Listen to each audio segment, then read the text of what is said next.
From the Battery Street studios of KCBS Radio in San Francisco, I'm Matt Pittman, and this is Bay Current for Wednesday, November 24th.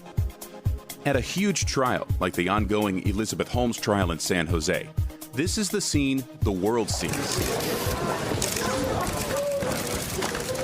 The circus outside.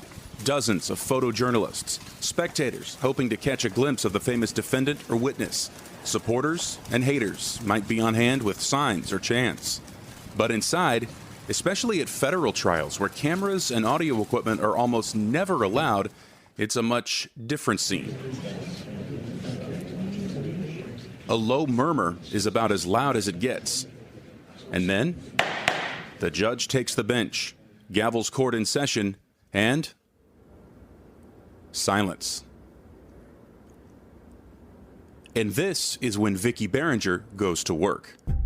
She's the courtroom artist, and during most high-profile trials, it's her rendition of that day's activity that's recorded for history and is the only view we, the public, will get inside the courtroom during these history-making trials.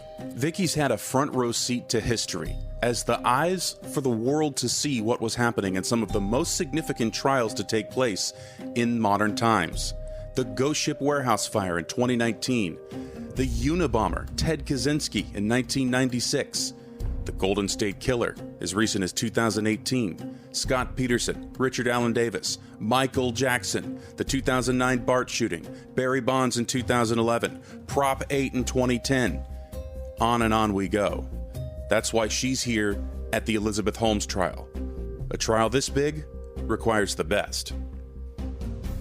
I get a chance to catch up with Vicki Behringer, who is the courtroom artist here at the Elizabeth Holmes trial. Thanks for giving me a couple minutes of your time. I'm excited to have this conversation. It's great being here. Thanks for the opportunity. Absolutely. So I saw you working out here. We're outside. We're outside of the courthouse. The TV crews are tearing down, and you were out here working. You were busy. You were working pretty frantically, and just kind of take me through like how you do your work. So you were in there in the trial today, but we're doing your work out here afterwards, right? Exactly. Yes, and I'm glad that I've got a bench to sit on and not the ground. So some courthouses aren't that accommodating, really. Well, they're all different. You have to find amenities. Yeah. Yes, exactly. You've got to find a place to be. I would have thought that that's something you guys were doing the entire time during the proceedings, like during the actual trial, and then when it was court was finished for the day, so were you, but evidently not. So kind of take me through like what a day in court looks like for you. Well, first of all, most of the time I am working in the courtroom. But today was a short day, but everybody still wants the same amount of sketches. So I just had to finish them outside of the courtroom. And so my day is I get my seat and sit down and see the scene in front of me and decide basically what I want to sketch. And I just do little quick sketches in pencil and kind of move people around, decide what's happening in the courtroom, where the emotion is. And sometimes while I'm doing this, things change, and then I have to get the eraser out and do it again. And then I just slowly start finishing it off. I work in pen and ink and watercolor, and then I do the pen and ink, and then I fill in with the watercolors, and it takes a little while, but not that long because everything has to be fast. It's like I have deadlines, and everybody needs these sketches as soon as possible. And so you're getting these out to, is it primarily television outlets, especially national media that wants them? Yes, television outlets, networks, local television, and then also some print. So how long have you been doing this? 31 years. Wow. I have to admit, I got you were kind enough to hand me your business card when you were working, and we talked about coming and having a conversation once you'd finished up your work. You know what the first thing that stood out to me about your business card? It's not the artwork on your business card. It's the fact that you have the domain name courtroomartist.com. How many hundreds of courtroom artists out there would pay good money to have that? And you obviously were the first. Apparently, yes. I know. I made it a priority that year to get a good domain name, and I lucked out. It was way in the beginning. I don't know, 2000? Yeah. That 99? I don't know. Right. Maybe in the 90s. I can't remember, but yeah. So 31 years, you said? Yes. How do you get into this? How do you know that this is something that you're going to be able to do with all of the things you just told me about, things like deadlines and having to adjust to different events in the courtroom? How do you know that this is something where you're going to be able to be at the pinnacle of your profession and do trials like the Elizabeth Holmes trial? I don't know how somebody else would know, but I know that there was a set of magical circumstances that came together in just the right way where I absolutely knew this is for me. It was pretty magical, actually. What were they? Well, I was an art student, and I had a neighbor come up to me and say, "Hey, you should be a courtroom artist." And then 2 weeks later, my teacher said the same thing, my art teacher. And then 2 weeks later, a friend of mine came to me and said, "Vicki, you've got to call the local CBS station. They need a courtroom artist for this, for the Dorothea Puente trial in Sacramento coming up." And unfortunately, the person had passed away, and they needed somebody right away. And so I got an interview the next day, showed him some of my sketches, and he says, "Well, let me see how fast you are, because it's all about speed." And then he says, "Well, I would like for you to start tomorrow, but here's the thing, it has to be in pen and ink and watercolor."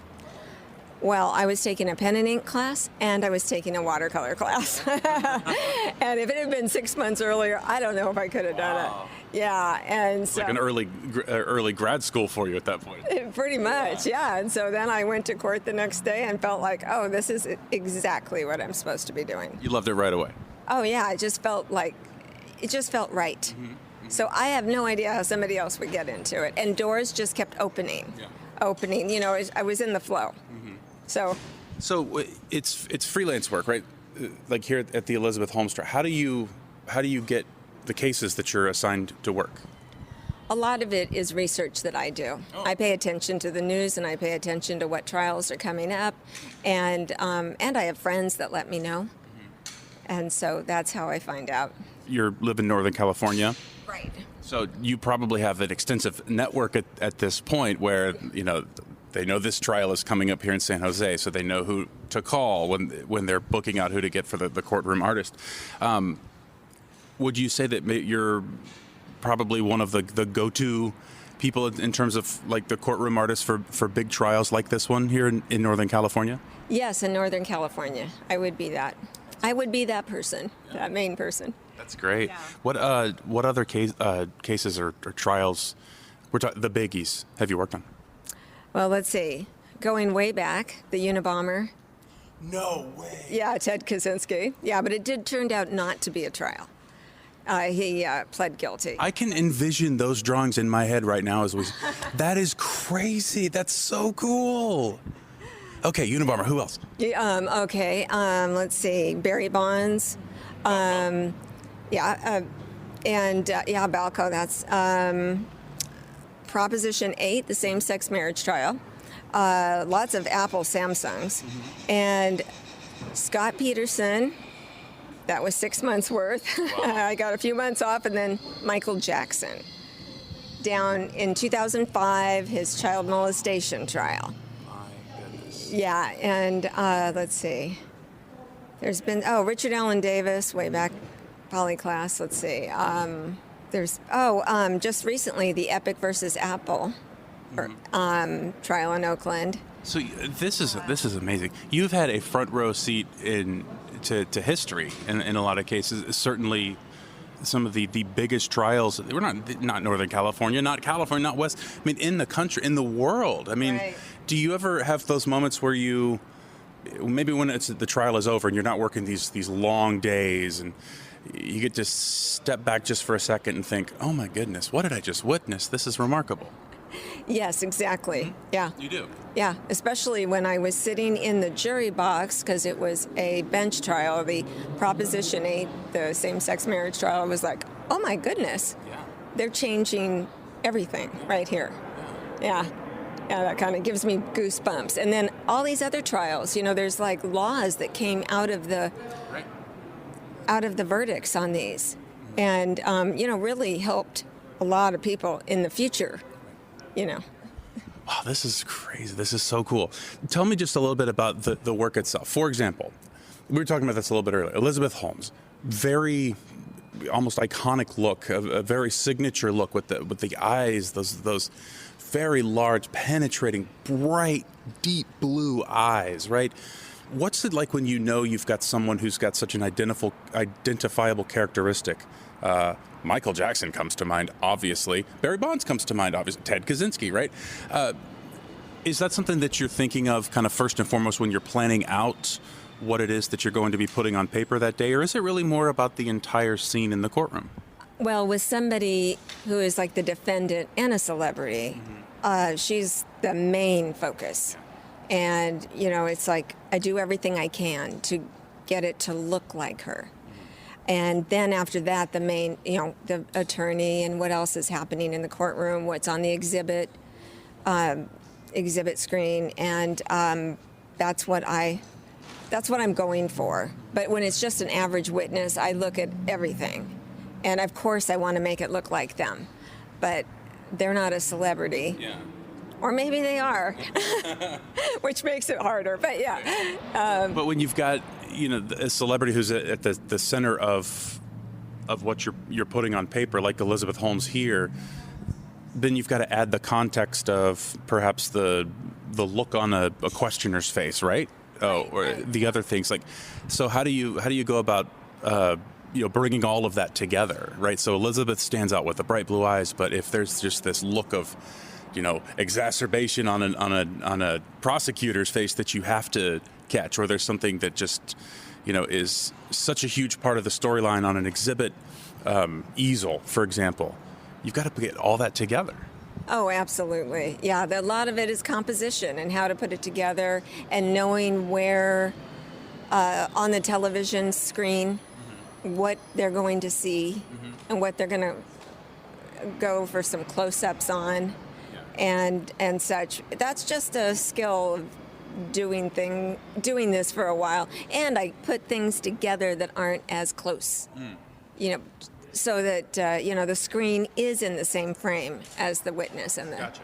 But sometimes it's not. It may not look like that exactly in courtroom, but it's just a different scale, if you will. Right. In this case, it's so small that I couldn't possibly. With a camera, you couldn't do that. Right. Yeah. Okay. Who's some of the hardest ones you've had to draw? People. Right now I'm thinking Elizabeth Holmes. Really?